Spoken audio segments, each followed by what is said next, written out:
Coucou à la FL Family. Aujourd'hui, on parle du bégaiement des enfants bègues. Ici, c'est la daronne de la santé 2.0 qui est là pour parler de la santé, mais dans le cadre de la prévention. Les médicaments, non, même si les médicaments ont leur rôle, mais ils sont secondaires pour moi parce que je sais que le style de vie est plus important. Dans cette vidéo dont je veux parler aux enfants bègues, mais surtout aux parents. Parce que la plus grande erreur est commise par les parents.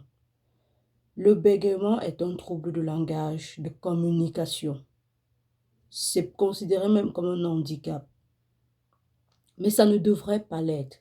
Et si on parlait d'handicap, ça veut dire que ça retarde, ça empêche l'enfant de s'intégrer dans la société.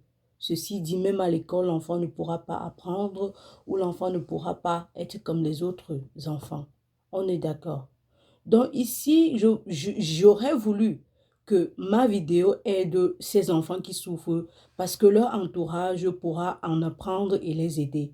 Mais de plus en plus, la société est gâtée, on ne comprend plus rien. Donc, je vais plus parler à ces enfants et aux parents. Le diagnostic se fait entre 2 et 4 ans. C'est toujours mieux de le faire à cet âge-là pour pouvoir entamer la procédure d'aide très rapidement et de façon précoce. Mais il y a des personnes qui se trouvent bègues ou alors qui deviennent bègues à l'adolescence ou à l'âge adulte parce que soit elles ont subi un choc, un traumatisme, une histoire de vie émotionnelle qui les a perturbées ou alors elles subissent trop une pression. Et voilà l'une des premières causes, le choc ou un accident, un choc émotionnel, physique ou un accident. Une autre cause est héréditaire. Un parent en souffre et l'enfant prend. Une autre cause est neurologique. Vous ne pouvez vraiment, là vous n'avez pas de contrôle, mais aussi la cause peut être neurologique. On va mettre ça dans le système nerveux en général. Donc voilà les possibles causes. Une cause très grave qui est liée au choc émotionnel, c'est l'environnement dans lequel l'enfant grandit. Alors, il y a plusieurs types de bégaiement. Il y a des enfants qui bégayent en tirant les mots qui disent papa. Par exemple, il y a tous ceux qui disent, ils répètent papa, papa, papa. C'est un autre type. Il y a un autre où l'enfant commence à parler par, il cale carrément. Et avant de reprendre, c'est le type inhibiteur. Tonique, clonique, ce sont des types. Ce n'est pas très important parce que ce que je vais vous dire va servir dans tous les cas. Le spécialiste qui est chargé d'aider les parents et l'enfant à regagner, à s'intégrer dans la société, pas à soigner le bégaiement parce qu'il n'y a pas vraiment un traitement, une thérapie pour ça. Il s'appelle l'orthophoniste. Je ne suis pas orthophoniste, je suis une infirmière. Mais je pense que ce que je vais vous dire dans la vidéo peut vous aider. Normalement, tu dois rencontrer ces spécialistes déjà à l'âge de entre 2 à 4 ans pour pouvoir commencer le traitement et suivre ton enfant. L'orthophoniste ne va pas seulement agir sur l'enfant, mais il va agir aussi sur les parents. Parce que l'orthophoniste ne peut pas tout faire seul si les parents ne sont pas éduqués. L'éducation du caregiver, du parent qui va suivre l'enfant. Au-delà de l'orthophonie, si vous n'avez pas les moyens ou vous n'avez pas accès, vous avez les forums, vous avez YouTube, vous avez des vidéos, vous avez des médecins qui font, des orthophonistes qui le font et qui mettent en ligne. Allez les écouter, mettez la connexion, sacrifiez cette connexion au lieu d'être sur Facebook, au lieu de faire du Congo, ça, au lieu de vous attarder sur les inutilités, à suivre votre enfant. Pourquoi j'ai dit que je parlais aux parents? Parce que je le dis toujours, je rappelle toujours cette histoire du petit pénis. Quand un enfant naît avec un petit pénis, au-delà de chercher les médicaments à ajouter, à augmenter la taille du pénis ou quoi que ce soit, il faut apprendre à l'enfant à avoir l'estime personnelle. C'est la même chose dans le cas du bégaiement. Les enfants bègues se trouvent isolés, frustrés parce que on ne leur donne pas la place, on ne leur accorde pas l'attention, on ne les apprend pas à avoir confiance en eux. Généralement, ils s'intègrent moins. Mais si un enfant dans une famille est écouté par sa maman, encouragé par sa maman et son papa, ses parents, est accepté dans sa famille, c'est-à-dire ils mangent à table ensemble. Ses frères et sœurs ont de la patience pour l'écouter, au lieu de toujours dire, fais l'effort, tu ne fais pas assez. Ah, tu es trop lent quand tu parles. Dis donc, il faudra développer des techniques comme on appelle ça l'écoute active. L'écoute active, ça veut dire quoi? Pendant que l'enfant te parle, il faut que tu regardes l'enfant dans les yeux. Il faut que tu adoptes un toucher. Ça veut dire que le toucher doit être sensible, sensuel. L'enfant doit recevoir de l'affection à partir de ton toucher. Même le regard doit être sensuel. N'agresse pas l'enfant pendant qu'il parle, tu fais comme ça là. Il va s'effrayer, il va être buté. Quand je bégayais tout à l'heure, vous aurez constaté sur mon visage que j'étais contractée. J'étais super contractée parce que c'est ça le bégaiement. Les muscles du visage, sont, les muscles sont tellement contractés que l'enfant n'y arrive pas. Ça signifie simplement que si l'enfant est relaxé, si l'enfant arrive à être moins stressé, il n'aura pas de problème à parler. Et de ce fait, l'enfant n'a pas besoin de parler rapidement comme nous autres, mais il a besoin d'aller doucement. Et c'est aux parents ou à son professionnel sanitaire, à son spécialiste de lui dire, vas-y doucement, il n'y a pas la course, prends ton temps, je suis là, je t'écoute.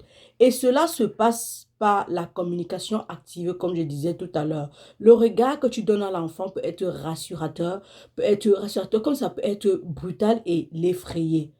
Et c'est en ce moment que j'invite la population à faire mieux. Quelqu'un ne peut pas être en train de parler avec toi, toi tu es en train d'écrire ou tu es en train de manipuler ton téléphone ou tu es en train de faire autre chose. Ce n'est pas une façon de communiquer, ce n'est pas bien. Même si ce n'est pas pour un enfant bègue, pour tout le monde, c'est pas bien. C'est irrespectueux et ça frustre la personne.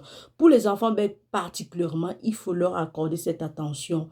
Pour leur dire, j'ai de la patience pour écouter ce que tu dis. Prends ton temps. Même si tu prends n'importe, je suis là pour t'écouter. Voilà des techniques que je vous donne dans cette vidéo. Les parents peuvent déjà appliquer à la maison.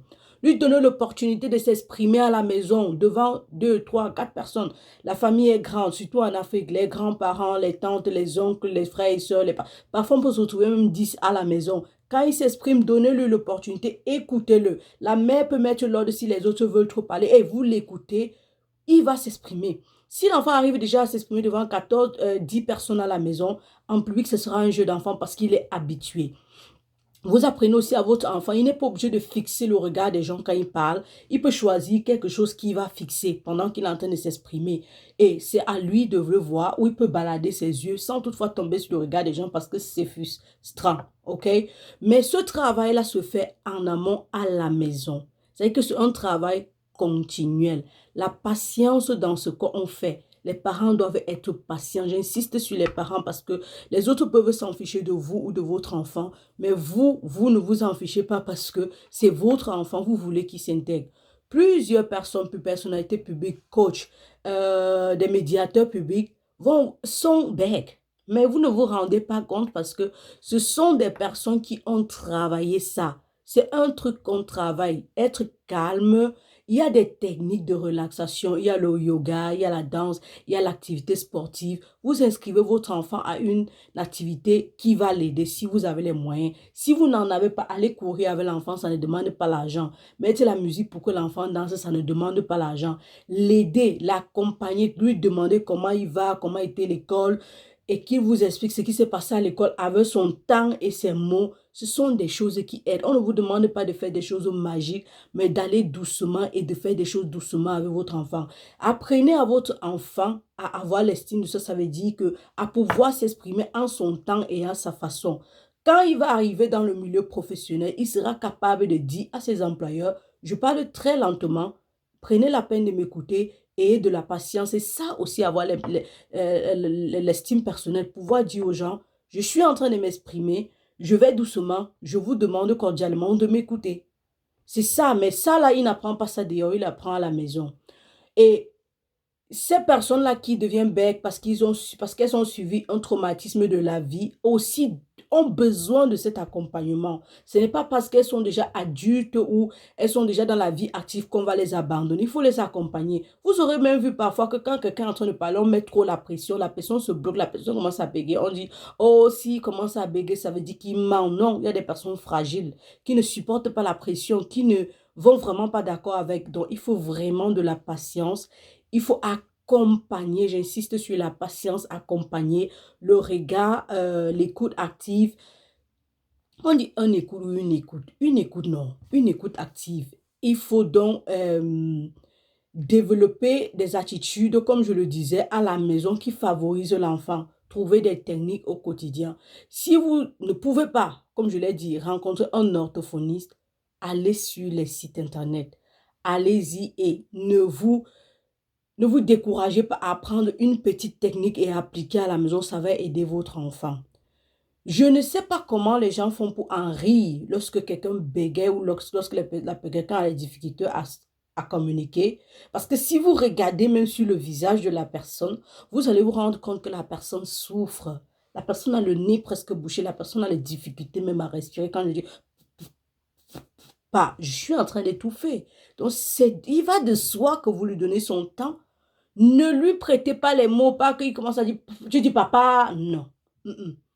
Donnez-lui le temps, rassurez-le en le regardant, en le touchant, en lui disant des paroles gentilles, des paroles d'amour, bébé, ça va, tu y arrives déjà. Inscrivez cet enfant au programme qui vont lui donner accès au public, à des camarades, à des collaborateurs pour qu'ils puissent s'imprégner de la société. Ne le gardez pas à la maison parce que déjà les voisins vous indexent. En Afrique, certains disent qu'on a gâté l'enfant là, que c'est l'enfant des sorciers, que ce n'est même pas le vrai enfant du père et que vraiment l'enfant là, il faut même qu'on le tue parce qu'il n'a même pas le droit d'être en société. Imaginez-vous si déjà l'enfant subit ça et que vous, le parent à la maison, vous ne faites pas un effort. Quand on parle de parents ici, ça peut être ne pas être la mère ou le père, ça peut être le frère, la sœur. Vous êtes des parents, vous êtes des familiers de cet enfant. Aidez-le. J'espère que je vous ai dit quelque chose d'important dans cette vidéo. Mais si vous avez d'autres questions, posez-les et puis je pourrai refaire une autre vidéo. On se reverra dans une autre vidéo. Je suis disponible pour vos questions et n'oubliez pas la thérapie, les traitements ici, là, on parle de ça très peu. On parle seulement des effets secondaires. On ne prescrit pas. Parce que c'est ça qui tue beaucoup de personnes. L'automédication n'aide pas. Je vous souhaite une très belle journée, une belle soirée, peu importe le pays où vous vous trouvez. Ici, c'était Dr. Essa Thérèse, la daronne de la santé 2.0, pour vous et pour toujours. Au revoir. Bye bye.